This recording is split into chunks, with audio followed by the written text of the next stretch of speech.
Eu agradeço e passo então a palavra para o professor Michel.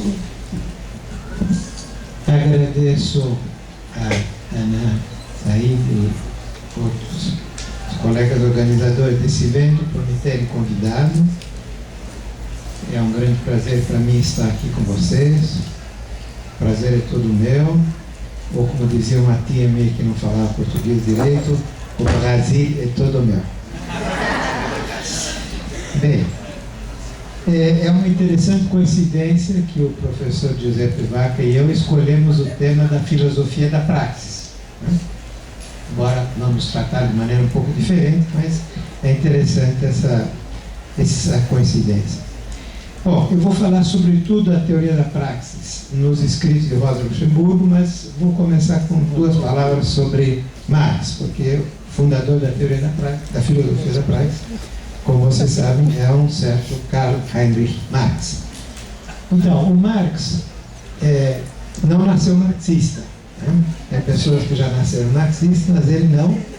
Teve que fazer todo um trabalho, um percurso intelectual que o levou, em 1845, a escrever umas notas numa folhinha de papel. Não, nem era uma folhinha de papel, era uma agenda que ele depois pôs numa gaveta e esqueceu, né? São as famosas teses sobre Feuerbach, 1845.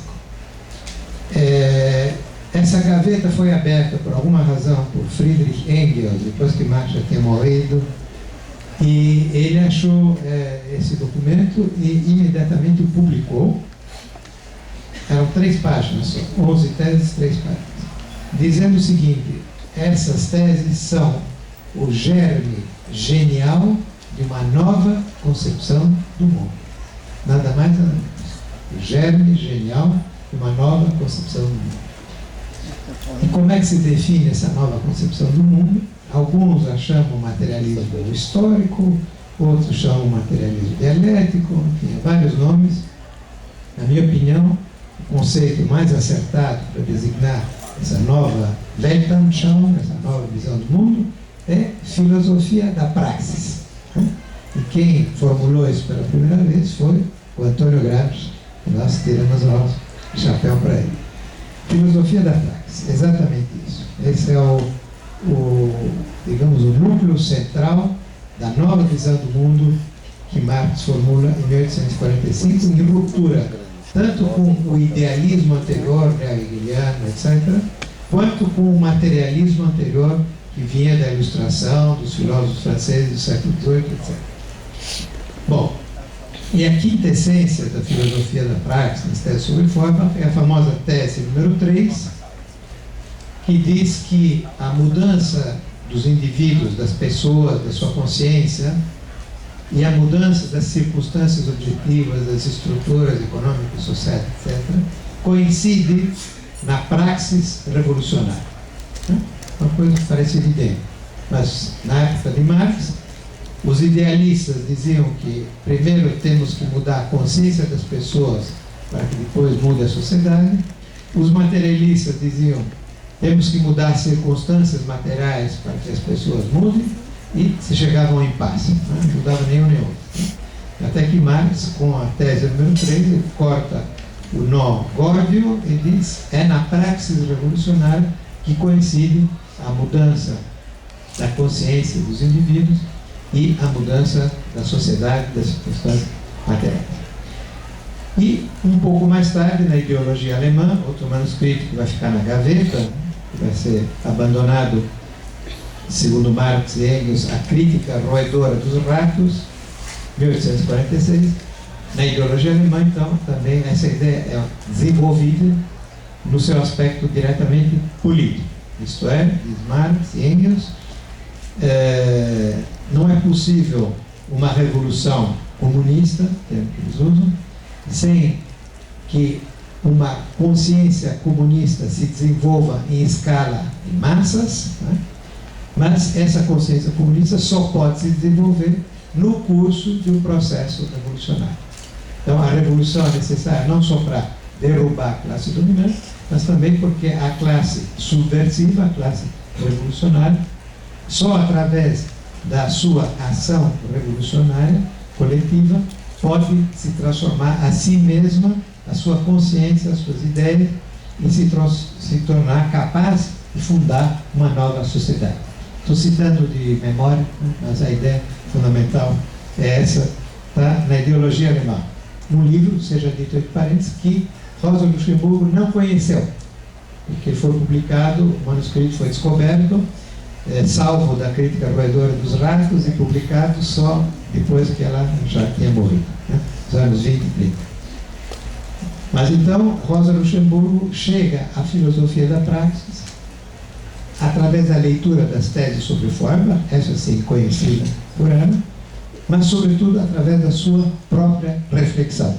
A sua própria reflexão filosófica e política, que não é uma reflexão sistemática, ela não constrói um sistema filosófico como Kant ou Hegel, ela escreve sempre na urgência, né, textos polêmicos, né, mas esses textos, esses escritos candentes, né, em função de uma conjuntura, de uma luta, né, eles constituem uma reflexão teórica profunda, profundamente original e de alto nível, né. Bem,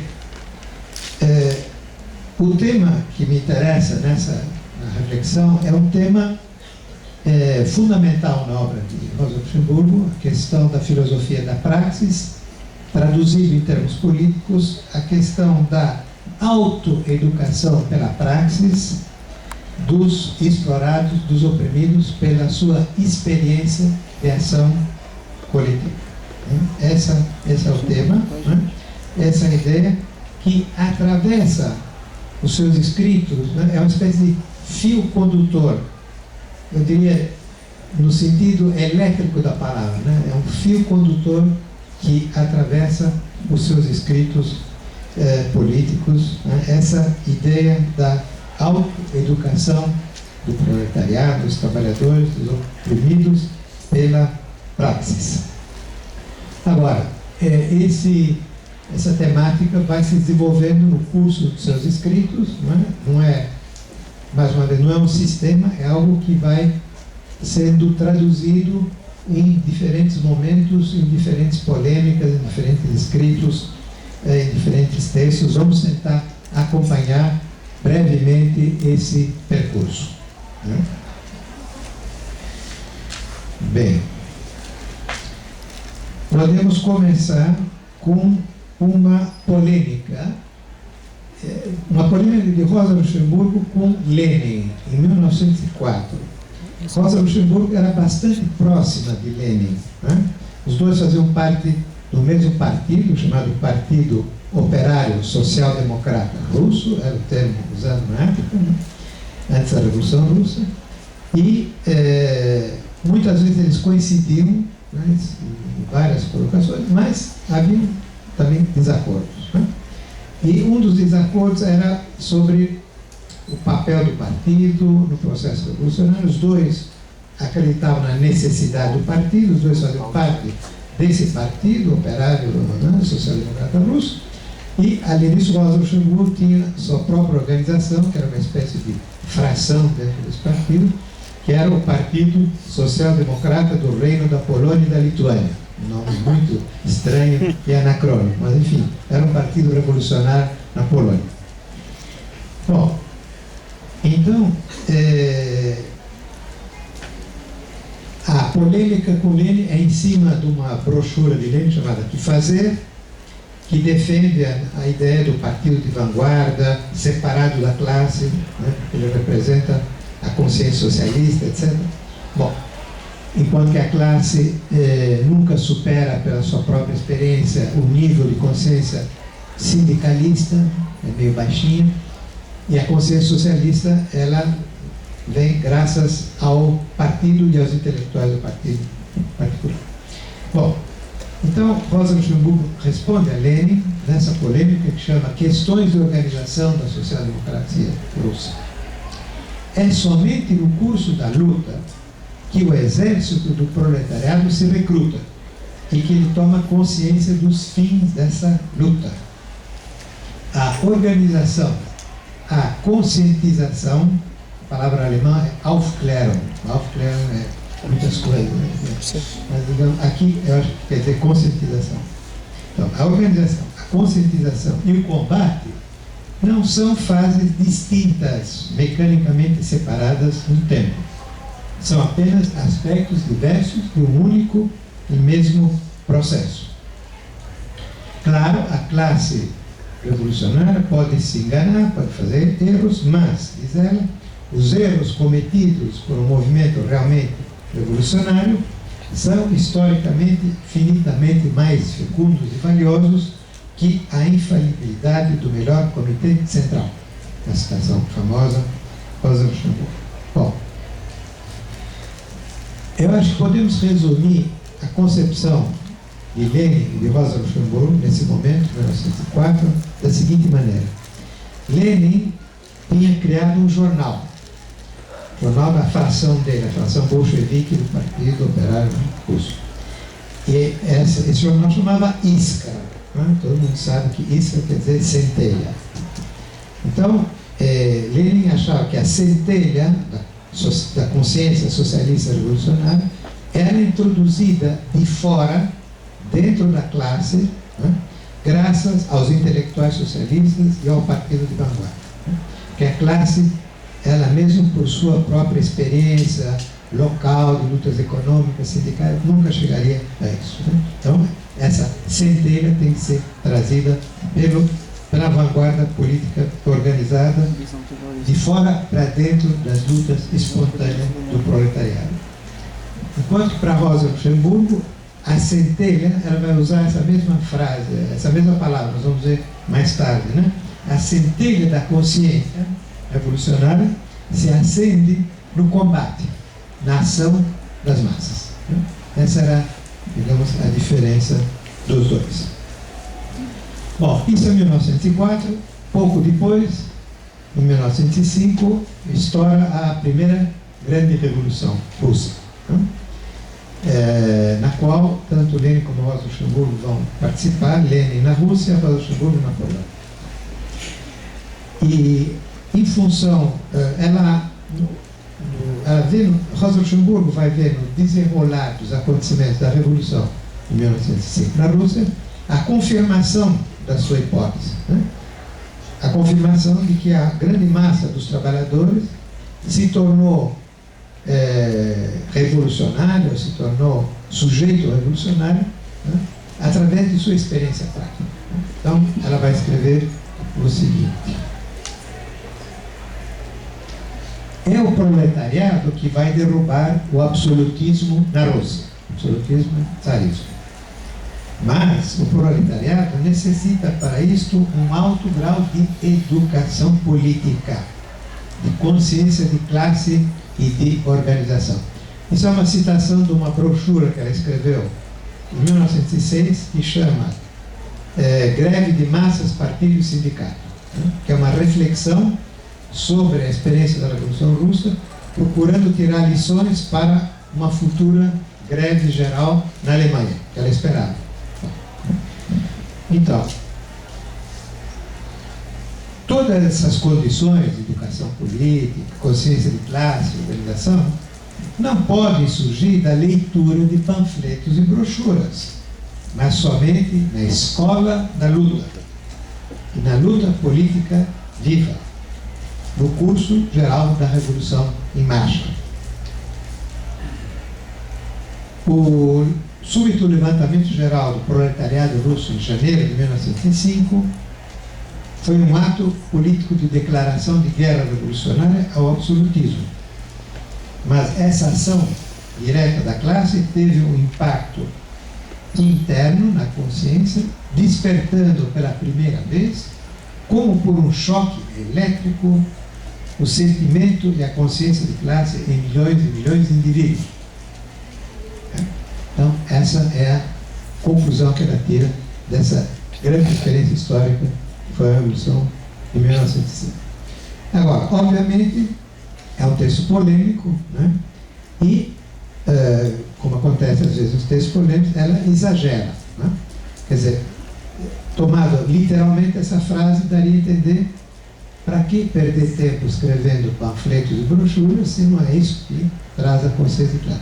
Ora, o que fazia a Rosa Luxemburgo? Fundamentalmente, ela escrevia panfletos e brochuras, e artigos de jornal, e às vezes até livros de economia política, né? Então, há aqui uma espécie de contradição. Mas, enfim, eu acho que podemos traduzir isso dizendo: não bastam, né, as brochuras, os artigos, né, etc., né, os panfletos, mas para que a consciência de classe se torne realmente massiva, é necessário a irrupção da classe no cenário histórico e a sua experiência, né, de ação coletiva. Eu acho que essa seria a ideia que ela procura avançar. Bem, então, na verdade, a categoria da praxis, para ela, como para Marx, aliás, é a unidade dialética entre o objetivo e o subjetivo, né, que permite superar o impasse paralisante, mesmo metafísico, da social-democracia alemã, que era o seu partido. Ela vivia na Alemanha, né, e militava no Partido Social-Democrata Alemão, né, embora tivesse também relação com a Polônia, mas ela militava essencialmente na Alemanha. O Partido Social-Democrata Alemão era, digamos, dividido. Os dois principais teóricos eram, por um lado, Bernstein, o revisionista, e Kautsky, o ortodoxo, né? Então, para Bernstein, o importante era a mudança subjetiva, moral e espiritual dos seres humanos, né, que ele via em termos kantianos, não é? Quer dizer, a moral kantiana, etc. Então, para que a justiça social se realize, é preciso mudar a consciência moral dos indivíduos, etc. Então, essa era a visão moralista, subjetivista, digamos, de Bernstein. E do outro lado, Kautsky, que dizia: não, são as condições objetivas que determinam a crise do capitalismo, né? São as leis férreas, né, do capitalismo que vão levar à sua derrocada, né? Então, são processos objetivos, né? Então, esse era o impasse, digamos, teórico, ideológico da social-democracia, e aí aparece Rosa com essa visão dialética, a praxis, como unidade do subjetivo e do objetivo.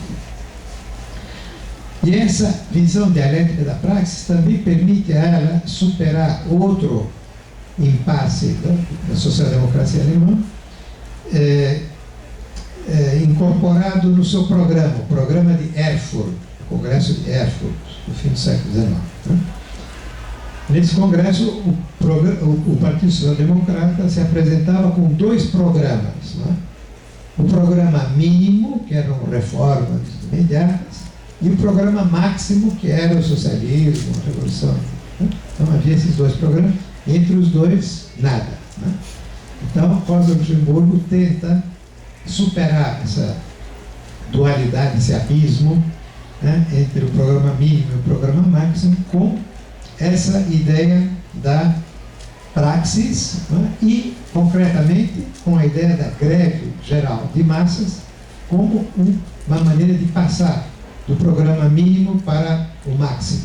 Passar, por exemplo, de uma demanda mínima, uma reforma que era sufrágio universal, que não existia ainda na Alemanha, sufrágio universal, para uma transformação revolucionária da sociedade. Na luta pelo sufrágio universal, uma greve geral de massas que acabaria possivelmente derrubando a monarquia, etc. Então, essa era a visão que ela tinha. Bom, ainda nessa brochura, né? Essa brochura, Greve de Massas, Partido e Sindicato, de 1906, ela vai tentar analisar os níveis da consciência de classe. E aí também de uma maneira diferente de Lenin. Lenin via dois níveis da consciência de classe: consciência sindical é consciência socialista. Né? 2000. Bom, Rosa Luxemburgo distingue o que ela chama consciência teórica latente, que é a do movimento operário na época da vida, digamos, da democracia burguesa ordinária, e a consciência prática e ativa que surge no processo da greve geral ou da revolução, né? Quando digamos, as classes subalternas entram diretamente em processos de ação coletiva. E o que acontece quando a grande massa dos trabalhadores entra nesse processo? Os setores que pareciam os mais atrasados, menos organizados, acabam surpreendentemente se transformando, às vezes, nos mais radicais, nos mais avançados, né? Tudo isso se explica pelo papel, né, conscientizador da experiência da praxis. Então, ela critica aqueles que, ao analisar o processo na Rússia, da Revolução, insistem unicamente no papel dos sindicatos, do partido, das organizações, e não veem que é um movimento de enormes massas que vão muito além, né, dos grupos organizados nos sindicatos e nos partidos. E o que revela a Revolução, em 1905, na Rússia, é a ação pedagógica da própria luta revolucionária. E aqui vem uma citação, Rosa Luxemburgo: 6 meses de revolução farão mais para a educação das massas atualmente não organizadas do que 10 anos de reuniões públicas e distribuição de panfletos. Mais uma vez ela faz essa dicotomia, bom, com o paradoxo de que ela passava boa parte do seu tempo, né, em reuniões públicas e panfletos. Mas enfim, ela insiste nesse papel da autoeducação das massas por sua ação. Bem, agora, isso dá muitas vezes se interpreta o pensamento de Rosa Luxemburgo como um pensamento espontaneísta, né, na qual as massas, as classes subalternas, os trabalhadores, o proletariado, espontaneamente entram em ação e transformam a sociedade, etc. Bom, não é bem o que ela diz, né? Não é bem. Se a gente lê atentamente essa brochura, Greve Geral, Partido e Sindicato, ela insiste no papel do que ela chama a vanguarda consciente. Ela reconhece que há um setor mais avançado, consciente, que não espera que o movimento caia do céu, né? O papel dessa vanguarda é preceder a evolução das coisas e tentar acelerá-la, né? E o Partido Socialista, o Partido Revolucionário, deve tomar a direção política da greve de massas. E deve dar à batalha sua palavra de ordem, sua tendência, assim como a tática da luta política. Tudo isso são citações de Rosa Luxemburgo. E ela chega mesmo a afirmar que a organização socialista, na Rússia, mas também na Alemanha, é a vanguarda dirigente de todo o povo trabalhador, em que a clareza política, a força, a unidade do movimento resultam precisamente dessa organização. Né? Parece contraditório, mas não. Quer dizer, ela está buscando uma visão dialética, não é? Na qual há uma relação que se faz, não é? Que se desenvolve entre partido, organização, a vanguarda, etc., e a grande massa dos trabalhadores. Né? Essa relação que ela tenta dar conta.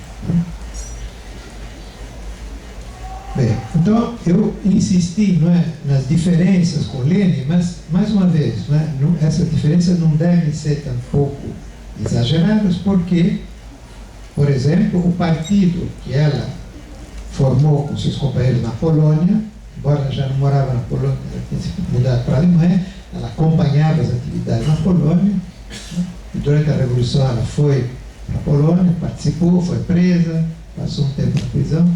Bom, a organização que ela tinha, esse Partido Social Democrata da Polônia, etc., era muito parecido com os bolcheviques, era uma organização de quadros, de vanguarda, centralizada, né? Com jornal, né? As células, o comitê central, era muito parecido, né? No fundo era bem parecido. Então, não devemos exagerar esses desacordos, embora existisse naturalmente.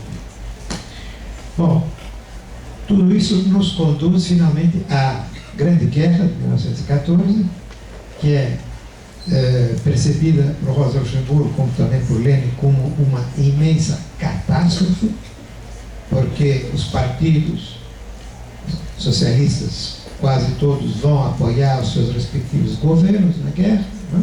Então a Internacional Socialista desaparece praticamente. Bom, então há esse sentimento de crise profunda, de catástrofe do movimento operário, da Internacional Socialista, etc., da social-democracia. E, bom, como ela é dos poucos que se opõe à guerra, junto com o seu companheiro, seu amigo Karl Liebknecht, e vai para a cadeia, né? O governo do Kaiser alemão não perdoava, que era contra a guerra, ia para a cadeia. E é na prisão que ela vai escrever vários dos seus escritos mais importantes nessa época. O primeiro deles, escrito em 1915, na prisão, publicado um pouco mais tarde, em 1916, se chama A Crise da Social-Democracia. E como ela não podia assinar com o nome, senão ia agravar a pena de prisão dela, ela assinou com um pseudônimo, Junius.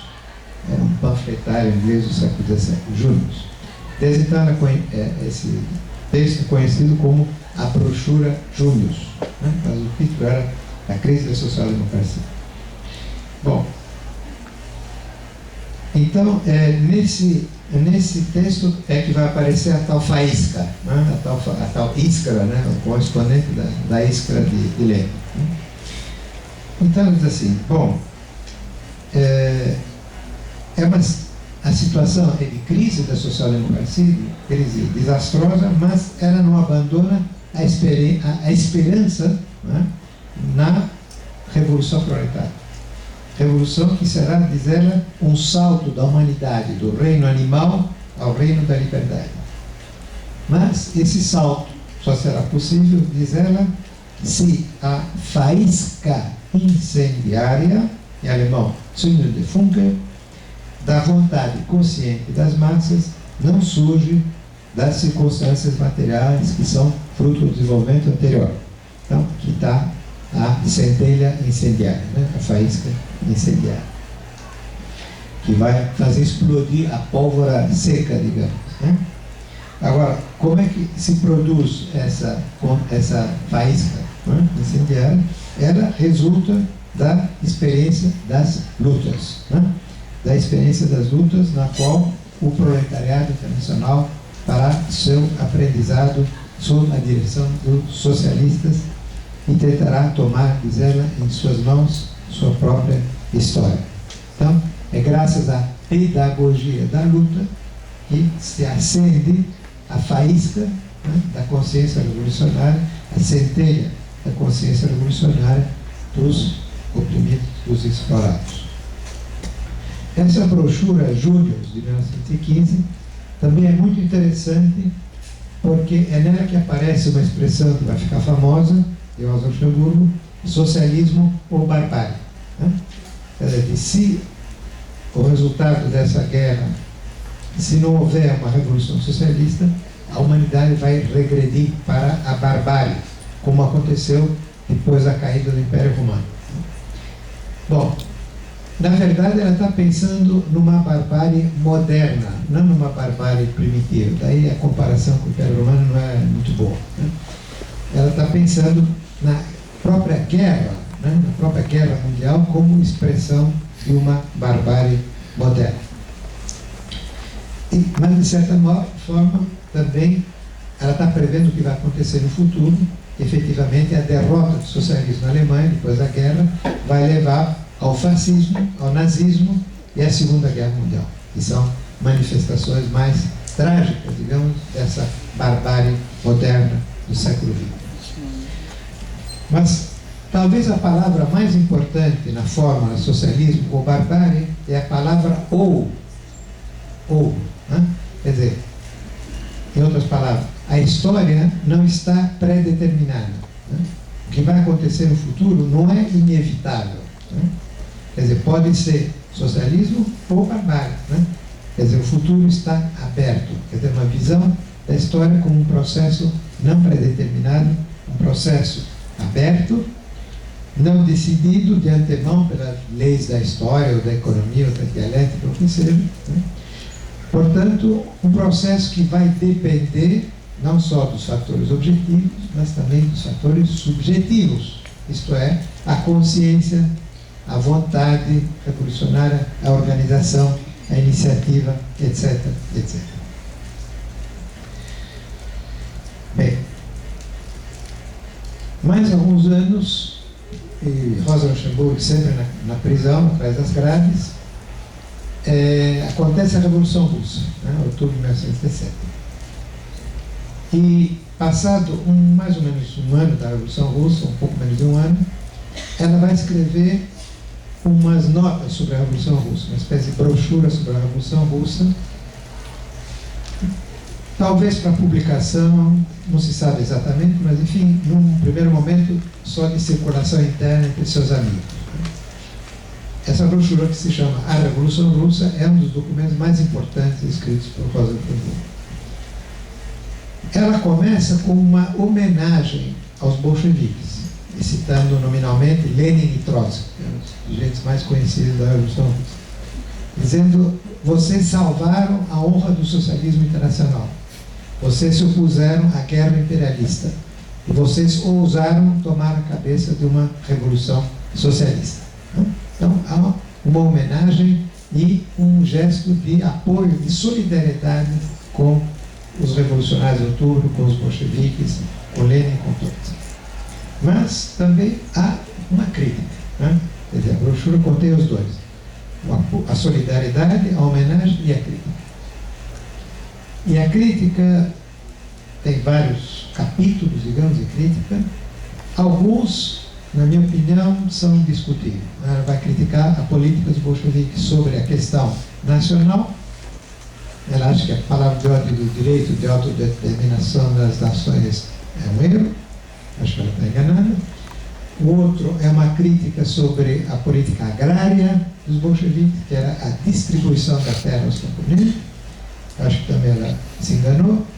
Mas o terceiro capítulo, que é de longe o mais importante, é sobre a questão da democracia. E aí acho que ela não se enganou. Então, ela critica os bolcheviques por terem, digamos, um déficit democrático, né? Por terem, digamos, colocado entre parênteses a democracia. Então, qual é o argumento dela?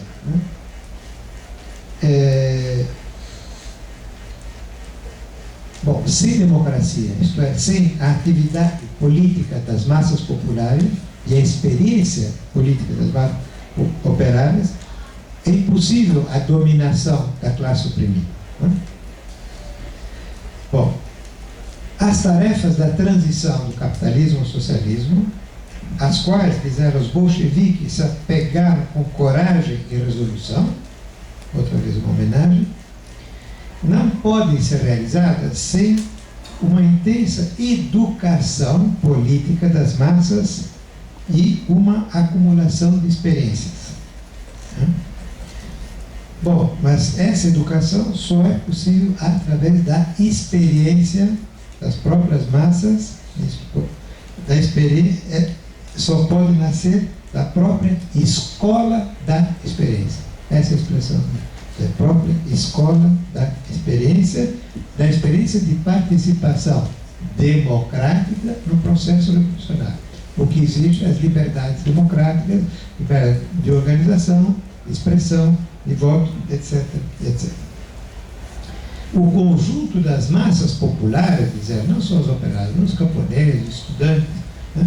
O conjunto das massas populares deve participar dessa experiência.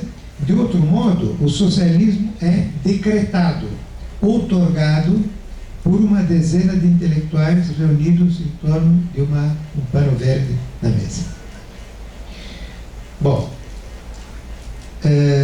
claro, haverá erros as massas vão cometer erros no processo, mas o único sol curativo e purificador é a própria revolução, a atividade e a autorresponsabilidade das massas que se formam, que se educam na mais ampla experiência da liberdade política. Né? Bom, essa, digamos, é a crítica, digamos, que ela faz aos bolcheviques nesse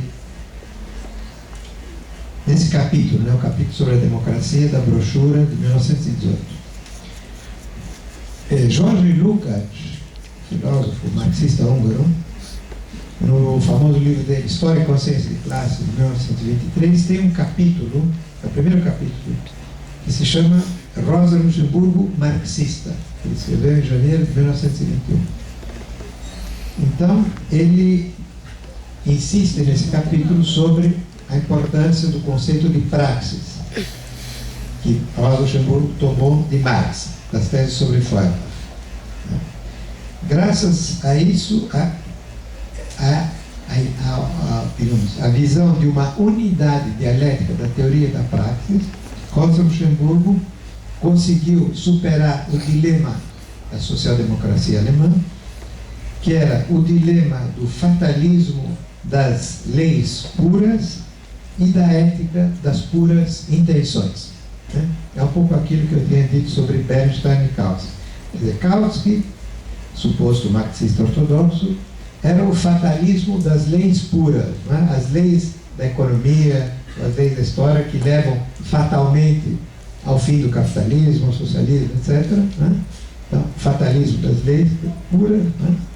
E a ética das puras intenções dos revisionistas, de Bernstein, seus amigos neocantianos. Né? Então, obviamente, nenhum dos dois levava a lugar nenhum. Né? Quanto que Rosa Luxemburgo, com essa ideia da unidade dialética da teoria e da praxis, era capaz de entender que, cito Jorge Lukács, o proletariado como classe não pode conquistar e guardar sua consciência de classe senão no combate e na ação. E através da unidade entre a teoria e a praxis. Mas se vocês quiserem, né, bom, para ter mais uma outra ótica, né? Obviamente, não é necessário insistir que quando Rosa Luxemburgo fala de democracia, ela está falando da democracia revolucionária, da democracia socialista, e não da democracia burguesa institucional, que ela critica duramente em vários escritos, né? O parlamentarismo burguês, que ela compara várias vezes com um pântano, né, no qual sapinhos vivem brigando. Né? Então, ele tem uma visão muito crítica dessa democracia burguesa parlamentar, na qual as decisões importantes não são tomadas pelo parlamento, mas pelos banqueiros, pelos generais, etc. Bom, agora, essa temática da praxis, essa filosofia da praxis de Rosa Luxemburgo, vai encontrar uma última expressão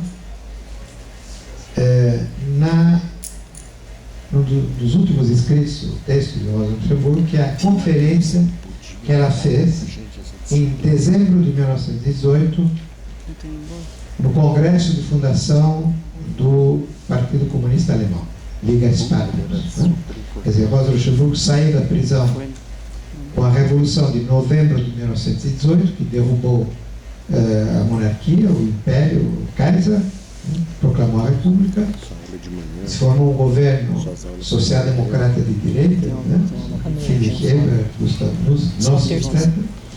E a esquerda socialista, né, vai se unificar num novo partido, para se chamar Partido Comunista Alemão, Liga Spartacus, cujos principais dirigentes eram Rosa Luxemburgo, Karl Liebknecht, etc. Bem, então, no congresso de fundação desse partido, vai ter lugar em dezembro 1918, ela faz um discurso que é um documento muito interessante. Então ela diz assim: é só exercendo o poder que a massa, os trabalhadores, as classes subalternas, aprende a exercer o poder. Não há outra maneira de ensinar-lhe.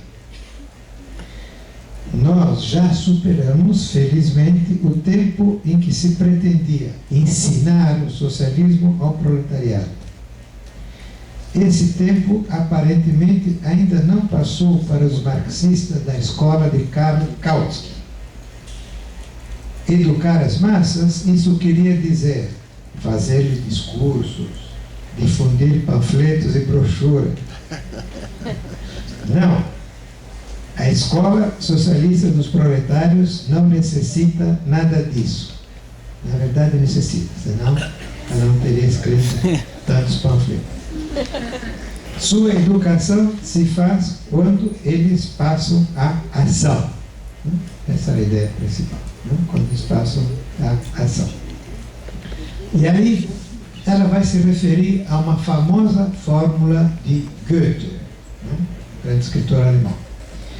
Bom, Goethe polemiza contra uma velha afirmação religiosa cristã que diz: no começo era o verbo, quer dizer, Deus criou o mundo com o seu verbo, no começo era o verbo. E Goethe diz não, am Anfang, em alemão, am Anfang war die Tat. No começo de tudo vem a ação. Quer dizer, Deus criou o mundo, foi a ação, não foi o verbo. Foi o verbo de Deus, foi a ação. Então, no começo estava a ação. No começo de tudo não se encontra o verbo, mas a ação. Bom, Rosa Luxemburgo, então, nessa conferência, fundação do Partido Comunista, ela cita Goethe. Os alemães nunca esquecem Goethe em qualquer circunstância. E dizendo, no começo era a ação, a Anfang war die Tat. Tal é aqui a nossa divisa.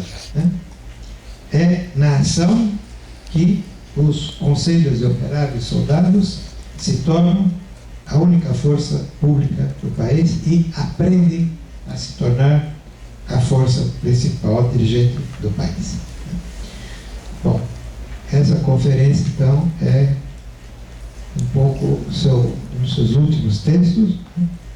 Pouco depois, como você sabe, há uma insurreição semi-espontânea, na qual os operários em Berlim, na qual os espartaquistas, os comunistas vão participar, derrotada, e depois dessa derrota, Rosa Luxemburgo é feita prisioneira e assassinada por paramilitares que tinham sido trazidos para Berlim pelo governo social-democrata, pelo ministro do interior chamado Gustav Noske. Então, ela é assassinada em janeiro de 1919. Bem, um pouco para concluir, diria 2 ou 3 coisas. Primeiro, que Rosa Luxemburgo não era infalível. Ela era um ser humano como os outros, como qualquer outro, que se enganou, cometeu erros. Eu mesmo apontei 2 capítulos da brochura sobre a Revolução Russa, que eu acho que ela se enganou. Mas, ainda assim, seu pensamento é uma caixa de ferramentas preciosa, que tem, em muitos dos seus aspectos, uma impressionante atualidade. Daí, o despertar do interesse dos seus escritos, pelo seu pensamento, em particular nos últimos anos na América Latina, onde o seu pensamento tem sido associado a uma discussão ampla, tem atravessado toda a América Latina, que é a discussão sobre o que deve ser o socialismo do século XXI. Não devemos repetir os erros do passado. A social-democracia, por um lado, que não deu em nada, e o stalinismo, pelo outro, que deu um desastre. Então, para tentar evitar isso, uma das fontes críticas, uma das fontes de inspiração é Rosa Luxemburgo, com essa ideia da praxis autoemancipadora das classes trabalhadoras. Essa, digamos, é a centelha incendiária das suas ideias. Muito obrigado.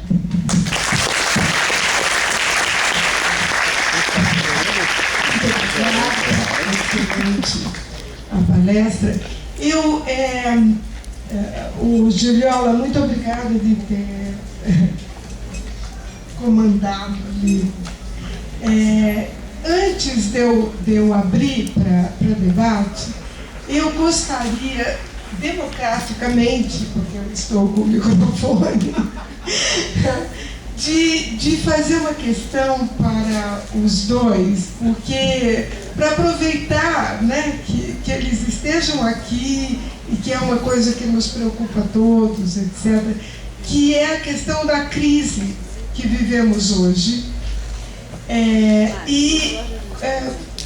Se existe alguma esperança. Bom, eu sei que vocês vão ter que falar isso rapidamente. O Marcos sabe, deve estar aqui. Uma conferência a mais para cada um, mas pelo menos os pontos principais eu gostaria de aproveitar que vocês estivessem.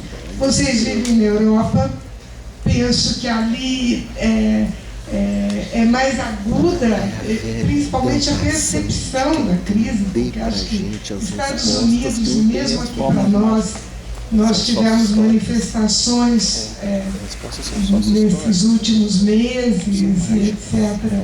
Mas como nós podemos fazer para aproveitar tudo isso e continuarmos a dar uma direção, um encaminhamento para uma transformação social? Hai capito, Vaca? Sì, lo so che hai capito. Sì, anche tu hai capito.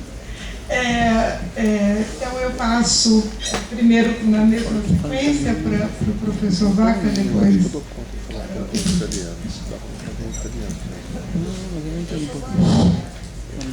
La domanda di Anna è più vasta dei temi che abbiamo affrontato nelle due relazioni. Allora, affermando un po' assertivamente che risponderò ispirandomi alla lezione di Gramsci, direi così: noi non stiamo vivendo nessuna crisi, noi stiamo vivendo un conflitto economico mondiale. Il concetto di crisi è eccessivamente generico e inappropriato. Per citare un momento solo il pensiero di Gramsci sulle crisi, visto che il riferimento principale è all'economia, le crisi sono la fisiologia dello sviluppo capitalistico. Quello a cui stiamo assistendo, con vari cicli e vari spostamenti dei terreni e dei termini del conflitto, a cominciare dall'inizio degli anni 70, è un conflitto economico mondiale.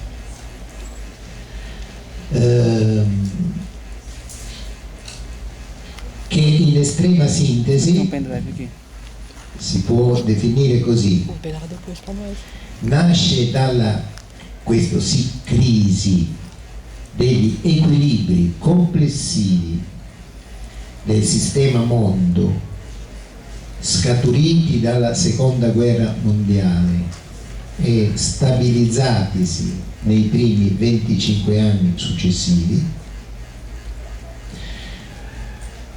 Una crisi che nasce dalla insostenibilità di quegli equilibri, innanzitutto economici per quanto riguarda l'Occidente, cioè il rapporto fra gli Stati Uniti d'America e l'insieme dei paesi capitalistici, variamente collegati con consenso all'espansione dell'egemonia del capitalismo più moderno, democratico degli Stati Uniti d'America in Occidente.